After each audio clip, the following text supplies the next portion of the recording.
Hello friends, ಎಲ್ಲ ಹೇಗಿದ್ದೀರಾ? ಇವತ್ತಿನ ವಿಡಿಯೋದಲ್ಲಿ ನೀವು ರಾಜಮುಡಿ ಅಕ್ಕಿ ಹಿಟ್ಟಿಂದ ಮಸಾಲ ರೊಟ್ಟಿ ಮತ್ತು ಲಂಚ್ಗೆ ವಾಂಗಿಬಾತ್ ರೆಡಿ ಮಾಡಿದ್ದೆ. ನಾನು ಹೇಗೆ ಮಾಡಿದೆ ಅಂತ ಬನ್ನಿ ನೋಡ್ಕೊಳ್ಳಿ.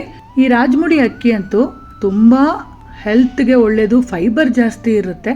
ಸೊ ಹಾಗಾಗಿ ನಾನು ಆವಾಗವಾಗ ರಾಜಮುಡಿ ಅಕ್ಕಿನ ಬಳಸ್ತಾ ಇರ್ತೀನಿ.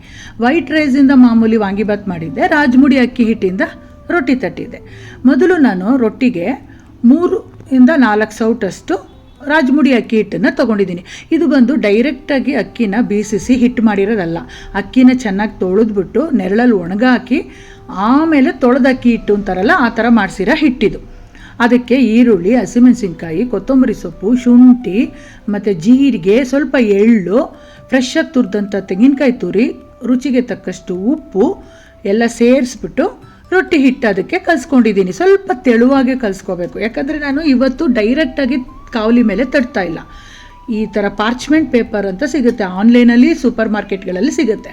ಈ ಥರ ಅವರೇ ಕಟ್ ಮಾಡಿ ಇಟ್ಟಿರ್ತಾರೆ. ಇದು ಈಸಿ ತವಾ ಮೇಲೆ ಹಾಕಲಿಕ್ಕೆ.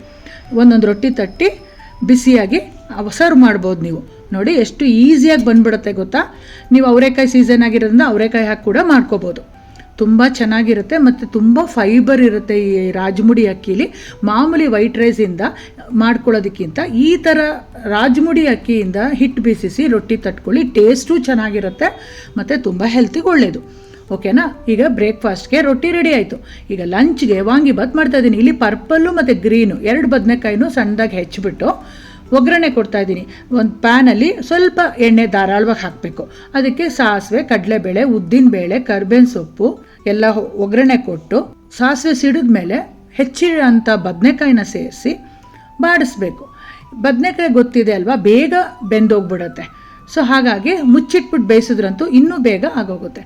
ಈಗ ಎಷ್ಟು ಚೆನ್ನಾಗಿ ಆಲ್ಮೋಸ್ಟ್ 3/4 ಬೆಂದಿದೆ. ಈ ಸ್ಟೇಜಲ್ಲಿ ವಾಂಗಿಬಾತ್ ಪುಡಿ ಸೇರಿಸ್ಕೋಬೇಕು. ನೀವೆಷ್ಟು ಬದನೆಕಾಯಿ ತೊಗೊಳ್ತೀರಾ, ಎಷ್ಟು ಅನ್ನಕ್ಕೆ ಕಲಿಸ್ತೀರಾ ಅಂತ ನೋಡಿಕೊಂಡು ವಾಂಗಿಬಾತ್ ಪುಡಿ ಸೇರಿಸ್ಕೊಳ್ಳಿ.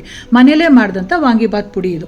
ನಾನಿಲ್ಲಿ 2 ಟೇಬಲ್ ಸ್ಪೂನ್ ವಾಂಗಿಬಾತ್ ಪುಡಿ ಸೇರಿಸಿ 1 ಟೇಬಲ್ ಸ್ಪೂನಷ್ಟು ಬೆಲ್ಲ ಸೇರಿಸಿ ಎಷ್ಟು ಬೇಕೋ ಅಷ್ಟು ಉಪ್ಪು ಸೇರಿಸ್ಬಿಟ್ಟು ರುಚಿಗೆ ಚೆನ್ನಾಗಿ ಮಿಕ್ಸ್ ಮಾಡಿ 1 ಟೇಬಲ್ ಸ್ಪೂನಷ್ಟು ಗಟ್ಟಿಯಾಗಿ ರಸ ತೆಗೆದಂಥ ಹುಣಸೆಹಣ್ಣು ರಸನ ಹಾಕಿ ಫ್ರೆಶ್ಶಾಗಿ ತುರಿದಂಥ ಕಾಯಿ ತುರಿ ಸೇರಿಸ್ತಾ ಇದ್ದೀನಿ. ಹುಣಸೆ ಹಣ್ಣನ್ನು ತುಂಬ ಜಾಸ್ತಿ ಹಾಕಬೇಡಿ, ಅದು ಒಂಥರ ಎಳ್ಕೊಳ್ಳಲ್ಲ ಬದನೆಕಾಯಿ. ಸ್ವಲ್ಪ ಮೀಡಿಯಮಾಗಿ ಸ್ವಲ್ಪ ಹಾಕಿ ಮಾಡಿದ್ರೆ ತುಂಬ ರುಚಿಯಾಗಿ ಬರುತ್ತೆ. ಉದುದ್ರಾಗಿ ಮೊದಲೇ ಅನ್ನ ಮಾಡಿ ರೆಡಿಯಾಗಿ ಒಂದು ಬೇಸನ್ಗೆ ಹಾಕಿ ಸ್ವಲ್ಪ ತಣ್ಣಗಾಗಕ್ಕೆ ಬಿಟ್ಟಿದ್ದೆ, ಆವಾಗ ಉದುದ್ರಾಗುತ್ತೆ. ಈಗ ಮಾಡಿದಂಥ ಪಲ್ಯನ ಸೇರಿಸ್ಬಿಟ್ಟು ಚೆನ್ನಾಗಿ ಮಿಕ್ಸ್ ಮಾಡಿದ್ರೆ ಸೂಪರಾದ ವಾಂಗಿಬಾತು ಲಂಚ್ಗಾಗಲಿ ರೆಡಿ ಆಯಿತು. ನೋಡಿದ್ರಲ್ಲ ಇವತ್ತು ನಮ್ಮನೆ ಬ್ರೇಕ್ಫಾಸ್ಟು ಮತ್ತು ಲಂಚ್ಗೆ ಏನು ಮಾಡಿದ್ದೆ ಅಂತ. ನೀವು ಖಂಡಿತ ಟ್ರೈ ಮಾಡಿ. ನಾನು ಬಾಕ್ಸ್ಗೆ ಕೊಟ್ಟು ಕಳಿಸ್ತಾ ಇದ್ದೀನಿ.